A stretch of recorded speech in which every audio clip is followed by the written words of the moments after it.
It looks like it's 101, so I'm going to hand it over to my colleague Ruben to get us started. Great. Thank you so much, and good afternoon to everybody. Hope you all had a nice long weekend if you were able to. I'm going to go ahead and kick us off. This is Ruben Kempty with Prevention Institute, part of the technical assistance team for the CCIM4C.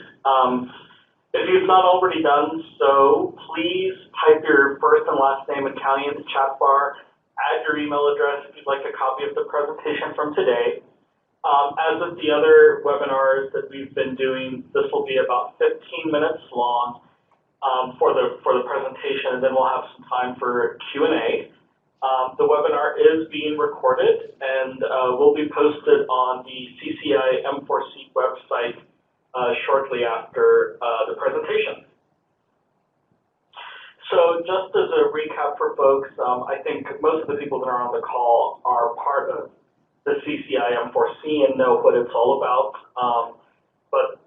You know, just as a recap, this is a project that's been funded under the 21st Century Cures Act as part of Ohio's state targeted response to the opioid crisis. There are 12 communities that were selected to be part of this to address opioid misuse and use in their communities by combining strategic planning and an emphasis on working across the continuum of care and utilizing a trauma-informed approach. And the goal is really to prevent opioid use and abuse, reduce opioid-related deaths, and increase access to treatment, including medication-assisted treatment in Ohio.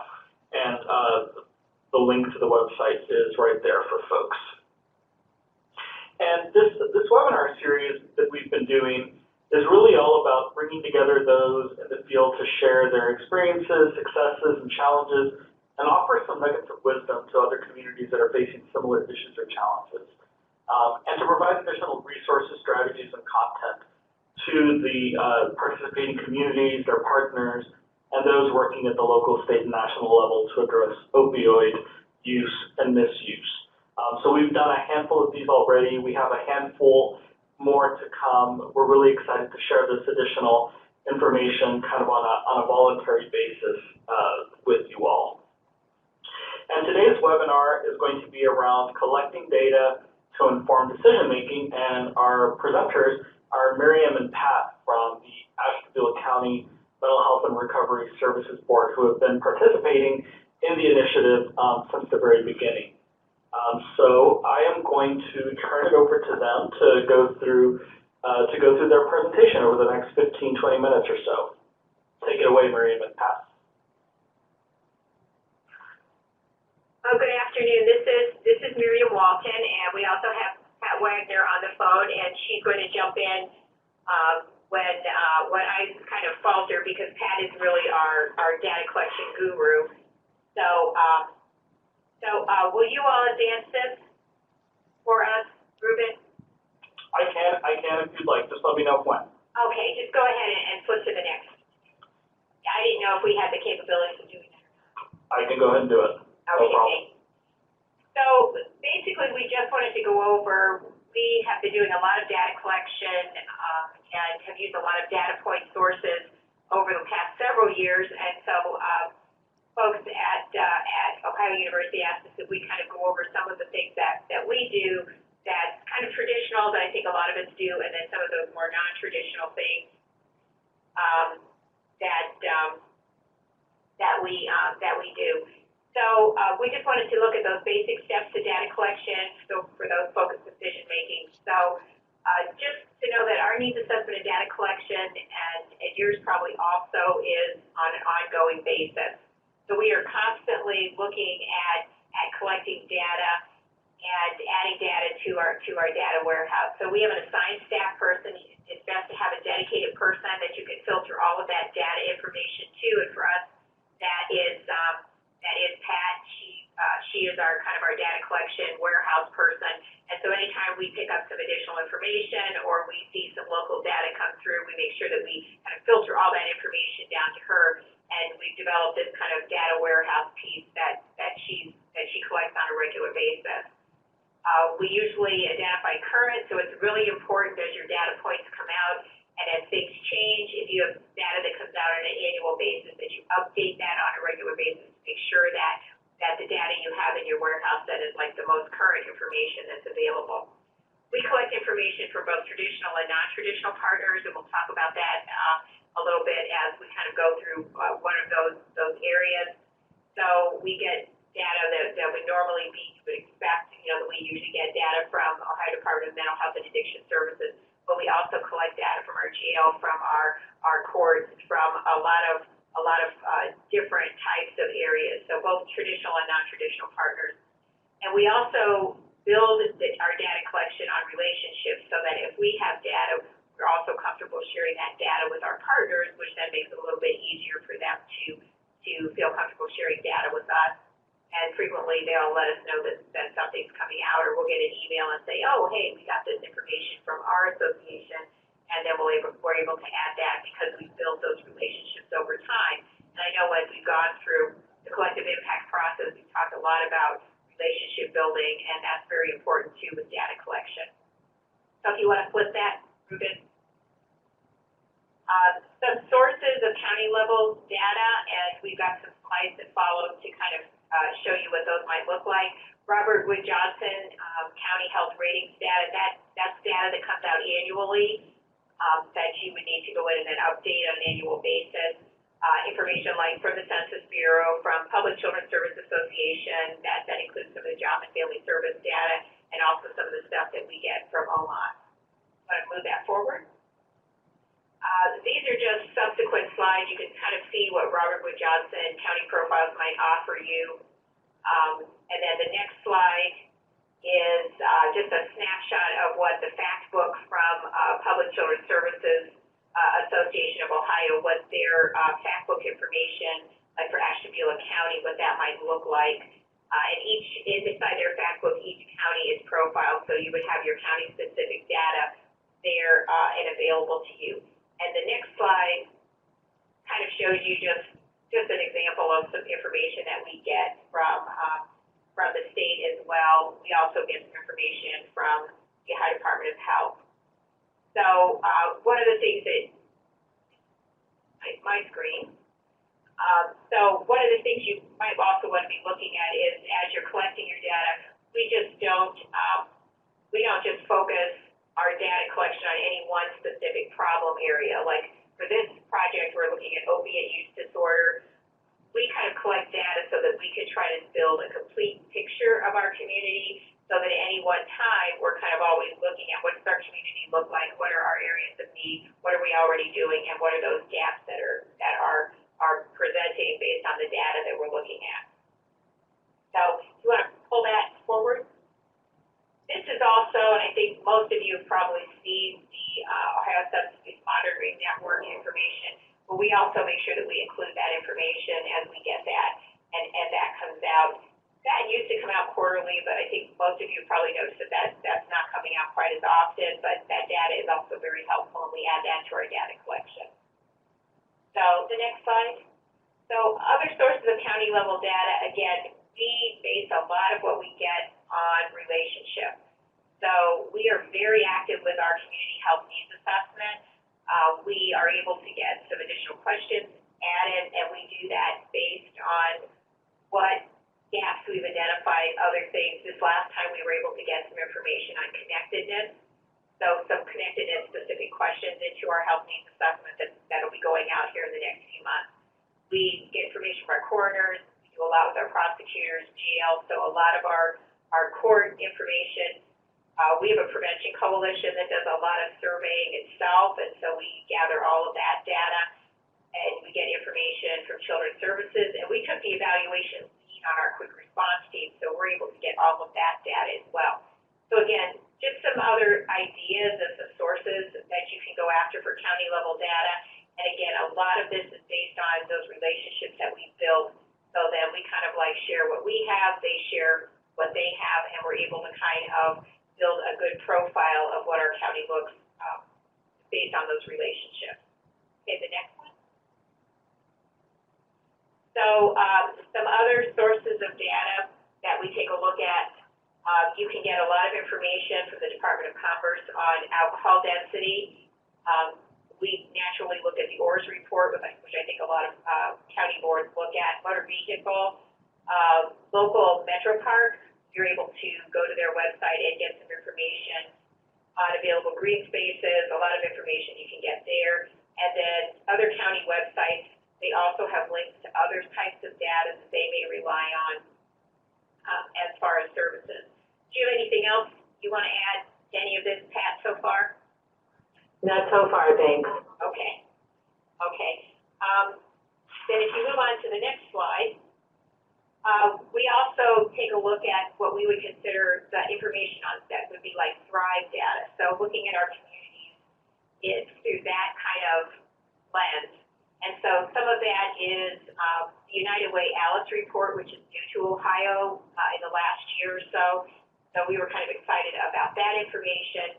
The county crime data from the law enforcement, you can look at U.S. Census data, and then information that we put together through our community plan. And if you move that forward, we just wanted to show you an example of something that you can get from the ALICE report. And those of you that might have taken a look at that, ALICE stands for Asset Limited Income Restrained Employees. So we're really looking at our community through a different lens, not just those individuals who are receiving entitlement services and might be on TANF funding or who are not employed at this time, but looking at our families that are employed but also asset limited, so they are not able to meet all of their basic needs. And so looking at the fact that you can kind of compare where you are with your unemployment and where you are with your ALICE numbers, and kind of make some correlation, knowing that a lot of your families may be working, but they are not working at a wage level that allows them to meet all of their basic needs. So those put stressors on our families, which we all know. We're looking at how does that increase community trauma? How does that increase childhood trauma? You can look at how does that affect the type of other social supports that individuals need, that families need, assistance with utilities, assistance with housing needs, child care needs. So you kind of look at families in a different way. And what's nice about the ALICE report is it also breaks it down by townships and cities, so you can start targeting your community based on some of the ALICE data that's available in that report. So that report's been very helpful, especially as we're starting to look at community connectedness and where to target those activities to build community connectedness, because we can look at those communities that are most in need in the ALICE report and kind of target those pieces there. I'm going to move on to the next slide.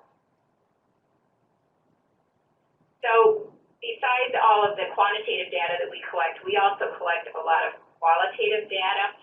So we are always looking at the different pieces when we're looking at that qualitative data. So we do triethnic, we do the triethnic assessment. So we do that needs assessment with our community, but we also engage all of our partners. So we have several coalitions that will also assist us with getting the qualitative data. So we do that through focus groups. We do it through key informant interviews. We do surveys. We survey wherever there's a group of people that come together. We probably do some surveys. So we survey we have an annual conference that we do. Every time we offer trainings, we do surveys. We survey at health fairs. We have an agency that does a quarterly recovery breakfast. We survey there. We work with our juvenile court. We do surveys. We've also done focus groups with individuals receiving treatment services in our jail, with our drug court participants, with individuals receiving other treatment services in our community. So we do a lot of focus groups as well, just to collect a lot of data. And we also work with juvenile court and do youth focus groups to try to get youth perspective on just a lot of variety of different issues. So we do an awful lot of qualitative data as well, and that kind of rounds out that complete picture of what your community kind of looks like and where you need to be targeting. And I think the other part of that is that we try to engage our partners in assisting with these things because they are very time intensive. So, for example, we'll train individuals to do key informant interviews or to do focus groups. and assist them in that process as they gather data that will benefit them as well as us. Correct. So, and using those individuals, again, it's based on those partnerships and relationships, and when they start, it's amazing when they come back and they give you the data, the things that they felt that they learned that will help them with their jobs that they were not aware of, especially when we're talking about going out and doing those key informant interviews with law enforcement, with educators, with other treatment providers. You gain a lot of a different perspective, and some of our coalition members that helped with those interviews have really gained some insight themselves into how the community really looks at what's really happening out there in the community. So, next one. Then we talk about how we are using the data once we have all this data collected. So we determined usually who is going to analyze the data. So we kind of use a team approach. So when we started talking about the opiate use disorder and how we are going to use this, we use our substance abuse leadership team as part of our collective impact grant. So we use that team approach then to say, this is the targeted data, this is the information that we have, so that as a team we can work together because everyone has a different perspective and we're able to see it from a lot of different aspects. And then we kind of identify what those key themes are, and then try to work on identifying the relationships between the key themes in the data that we have. And then we kind of work through that process then to identify any data gaps and look at what other local sources, what other information is missing when we're going through this as a team. So the team, we have a different team that looks at data when we're talking about trying to work on suicide prevention. We have a different team when we're looking at substance use prevention. We have a different team when we're looking at what do we need to analyze around how do we approach, a treatment issue or a community-wide issue. And as we look at connectedness, which is one of our next big projects, we'll be looking at connectedness as part of like our BHAG piece. We have another team that will be kind of looking at, there's a connectedness committee, and we also have a resiliency committee, and we're talking about putting those together and using those individuals to help us look at the data and say, what additional do we need to be doing in order to increase pro-social connections to our community in order to reduce substance use. So taking that team approach, I think sometimes allows us to not just get, one central focus, and this is kind of what we need to do. We're able to pull it together as a community, which then also builds community investment in the process when we do start moving any kind of initiatives forward or start doing any new programming. We have a complete community invested in the process now, and we can always do things in a collaborative way. So anything else, Patty, about using the data? No, I think you covered it. Okay. So, and the next slide.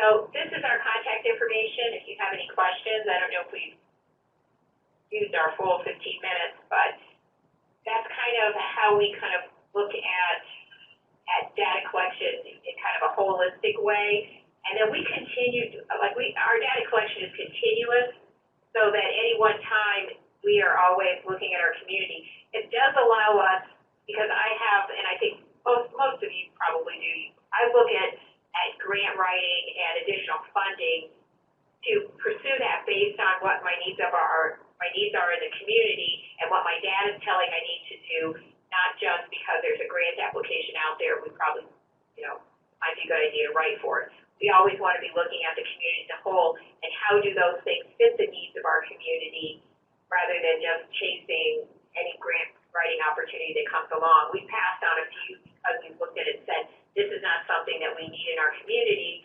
because our data supports the fact that it's not.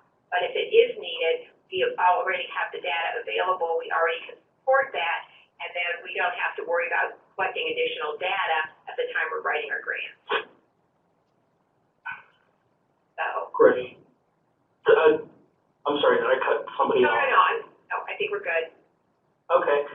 Miriam and Pat, thank you so much for sharing this information. I'm amazed at what you were able to fit into 15 minutes, because you kind of hit everything from qualitative to quantitative data, data directly associated with opioids, data that's related to what we would call like the Thrive factors or the BHAG factors, and multiple different sources of data. And I really like that you kind of honed in on the importance of partnerships and how that's a really great way to not only be able to access data on a regular basis, but how you can then leverage your partnerships to help in the collection of the qualitative data as well.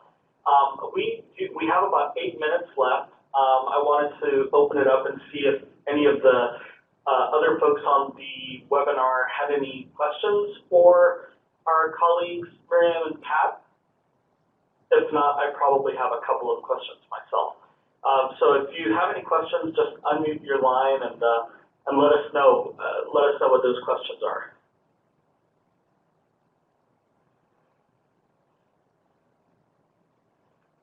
Or you can type them into the chat box as well, and I can read those out.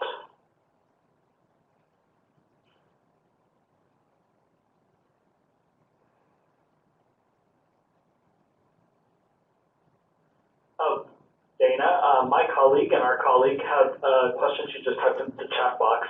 Can you share any experiences with having to put into place data agreements with county partners or other folks?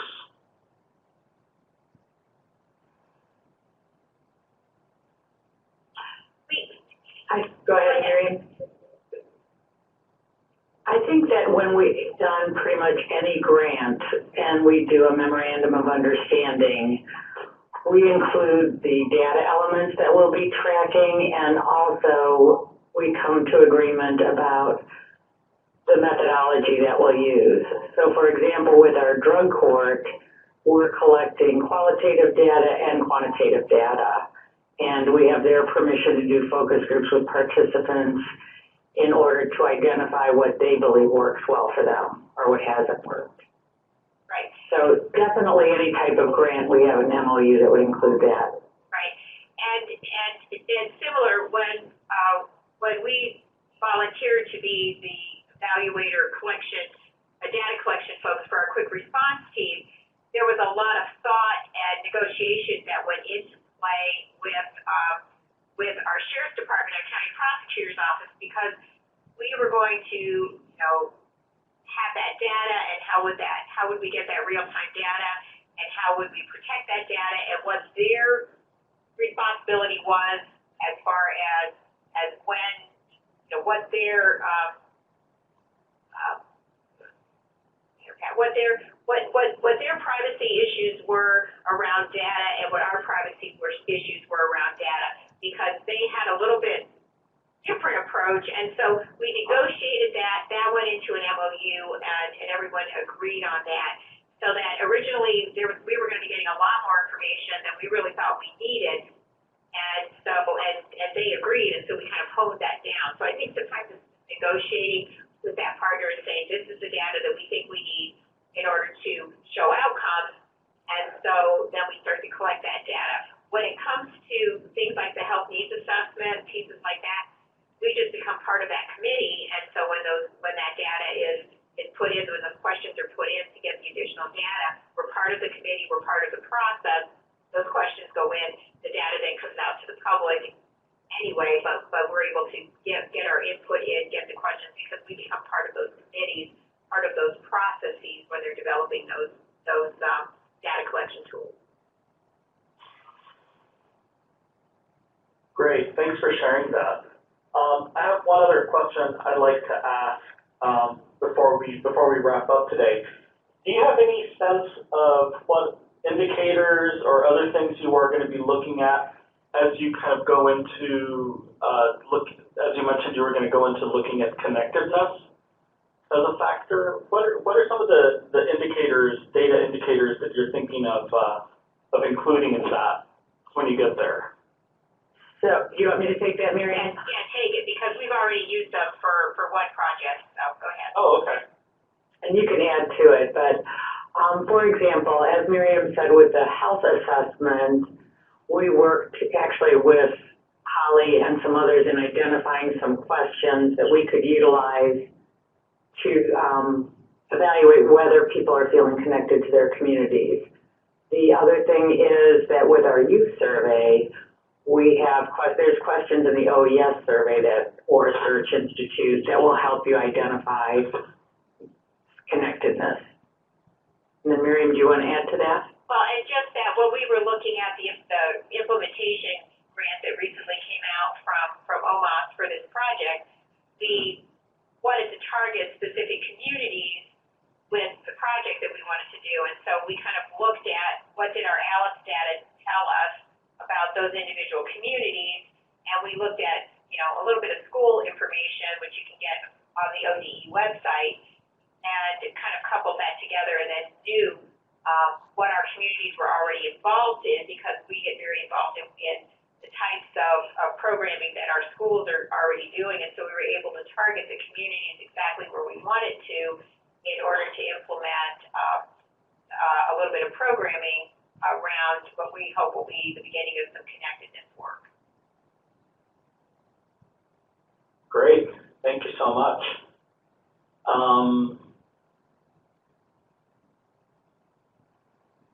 So again, I want to give a big thank you to Miriam and Pat for sharing all of this information.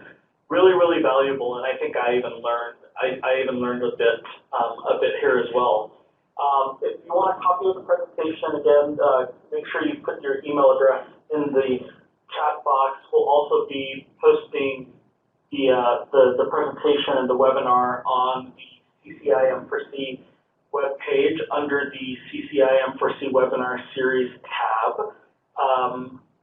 The next webinars in the series are going to be in a couple of weeks. We're going to have a presentation from United Way on United Way's role in addressing the opioid epidemic, supporting children, families, and communities that they serve. And that's going to be on February 6th. And then on February 11th, the following week, there's going to be another webinar on the SPIF prescription interactive prescription drug disposal map. And that information is there as well. So please join us for those webinars in the coming weeks, and there will be more announced to come as well. We hope you all are getting a lot of value out of these sessions. Again, thanks to our speakers. Please contact them if you would like to get additional information from them.